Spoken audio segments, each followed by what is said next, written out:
my picks for the 10 most disappointing commander options of 2022. As always, if you haven't, please subscribe to the channel. Really appreciate having you here. So to get it out of the way, I'm not going to be including things like secret layers. I'm not going to be including anything from the crossovers because those are typically things I stay away from. And the whole point of something being disappointing is that you thought it would be good. There was a part of you that thought, okay, this is going to be received well by the community. And I'll explain in detail with each one of these why I think they're disappointing, because it's not all for the same reason. Number 10 for me is Hidetsugu, Devouring Chaos. One of the first cards spoiled for the year of 2022, and this was back, I believe, in December of last year. So it's one of the first cards we found out about, and looking at it, it fit into the 2021 Prosper, play from exile strategy. The only thing is you would have to build your deck around more expensive mana value cards, which maybe was too much of a commitment for players. I just think the combination of paying these costs and needing to have them out there, because if you don't, then your deck is filled with really expensive cards, and you really have no reason for them. So I like the idea of playing a deck with high CMC, and it's not just about cheating those cards into play, but rather using that number as a weapon. I just believe that if there were something else here, it would be even better. Next is number 9, Perry the Pulverizer. I really like this. This is another early card that I spoiled for Streets of New Capenna, and this being from the Commander product, you have more of a reason to play it in Commander. It's kind of designed for the format. And this is where we got the shield counters from. You put shield counters on creatures, it's basically like totem armor. The only difference is that this also considers damage part of that. So if a creature's dealt damage, then they have to get rid of the shield counter. I loved the idea of this, building a 3-color deck where you want to have different kinds of counters, and the reward for that is better combat. Now I can totally understand if the reward were better than that. Let's say you got some card advantage, this would be way more appealing. But looking at a Rhino Soldier, it brought back memories of Exalted from Alara, and I just wanted to play a pure combat deck that took advantage of several different counters. Next is number 8, Kaima the Fractured Calm. This being from the Kamigawa Neon Dynasty Commander product.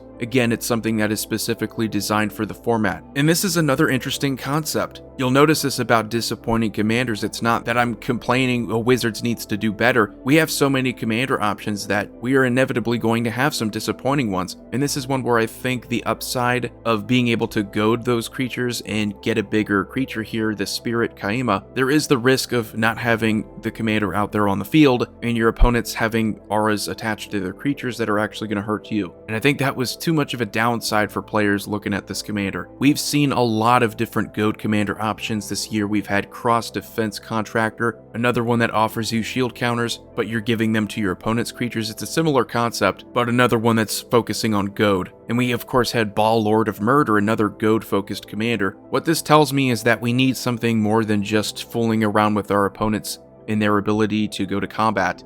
Who they can attack, that's cool, but we need something more like Marisi. There was something about that commander that people really enjoyed. It's not quite present in these 3 cards. Number 7, I have Dynair Invoker Adept. This should honestly be a way more popular commander. You may activate abilities of other creatures you control as though those creatures had haste. She has haste herself, but I think the big downside here is that she can only really copy those abilities if those abilities are activated by spending 4 or more mana. And you definitely have a lot to choose from within these 3 colors, but if it were a little bit easier to get to that, you do risk having easier combos though, so I can understand why they didn't just straight up say, copy any activated ability. But Wizards, they get into this problem with certain commanders where they try to avoid the combos almost too much. And we'll talk about this again because it's a big part of design. But what just ends up happening is that people look at it and they say, wow, that's too nerfed. That's not exactly powerful enough. You have all this power creep in Commander. Why couldn't this be more powerful? So that's what a lot of players are going to be looking at and saying. Number 6, I have Bane,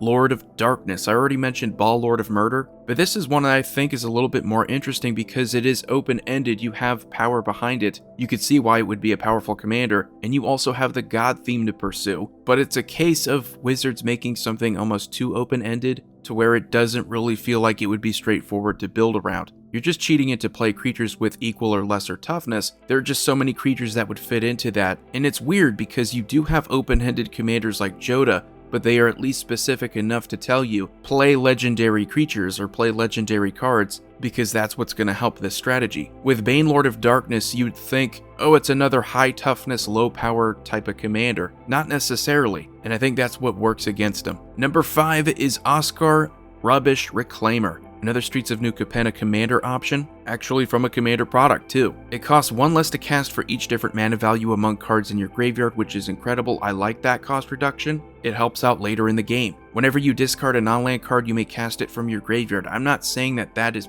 bad. What this means though is that you're not casting those cards for free. You're basically saying discard is not as painful. You get to cast those cards, you get to have your cake and eat it too, but not really, because you're still spending the same mana you would if you just didn't have to discard at all. Which if this card had any text, I wish it would just say, anytime you play a card and it says you would have to discard as part of a cost, don't discard. That would be so cool. That would be way more straightforward, and I think people would actually look to build around that, because it would make so many cards in blue and black more powerful. It's a little bit disappointing in that aspect. I wish that we would just have something that said, you don't have to pay the discard cost. Make the commander 7 mana and have that same cost reduction condition, and I think you'd have something a lot better. You don't want to make him too cheap because that would be a little overpowered. Just a commander where I think they could have done a little bit more to make it appealing to the player. Number 4 is Rasputin the Oniromancer. Here's the thing about Rasputin, he was weird in Legends, and he's weird here in Dominaria United. It's another situation here like with Dynaheir.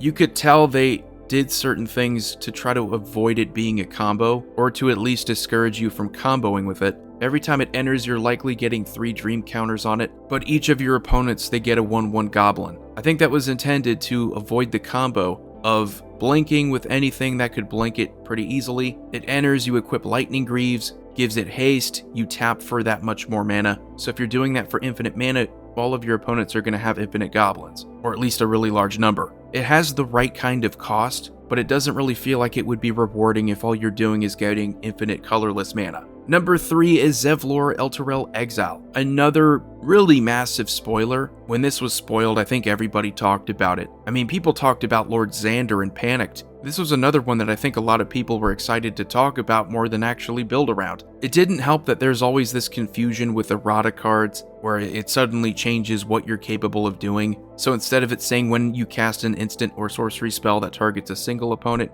it says only a single opponent, which does limit its power, but it's still something I would have liked to have seen more players build around, because that can be incredibly powerful. We have a lot of single target instant and sorcery cards in Grixis that if you were to copy them, have them target your opponents and their cards, that it suddenly makes the card more playable. This, along with Bane and Dynaheir, I think are just victims at the same time of Battle for Baldur's Gate offering so many different commander options. You had the backgrounds too, so take that into consideration. It's not that I blame Wizards, it's that there's just way too many commander options and some of them fall through the cracks. Number 2 is where my own personal disappointment shows up big time. Urabrask Heretic Praetor. Easily the worst of the newest Praetors because it's so tame. If you compare it to black, if you compare it to white over the past few years, there's almost been this effort to make those colors more powerful, and red not so much. Praetors are known for having these one-sided advantages where they actually do hurt your opponents. Even the original Urabrask, in a way, hurt your opponents while it wasn't as damaging as things like Vorinclex or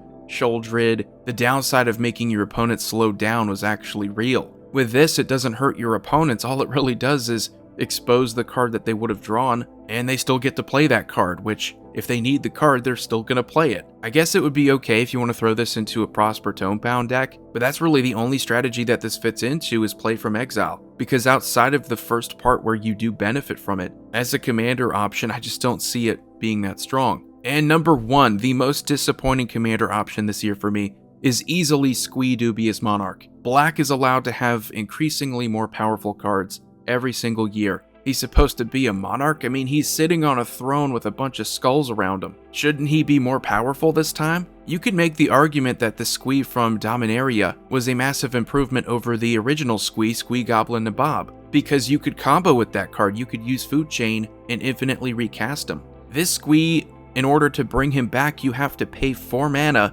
and exile 4 other cards from your graveyard, rather than paying its mana cost. So instead of only paying 3 mana this time around, you have to pay 4 mana and get rid of 4 other cards permanently. And once he's on the field, he doesn't really do much of anything. He has haste, and you could get a 1/1 red goblin. Whoopee. Really disappointed in this one. This is easily the biggest disappointment for me this year when we're talking about commander options.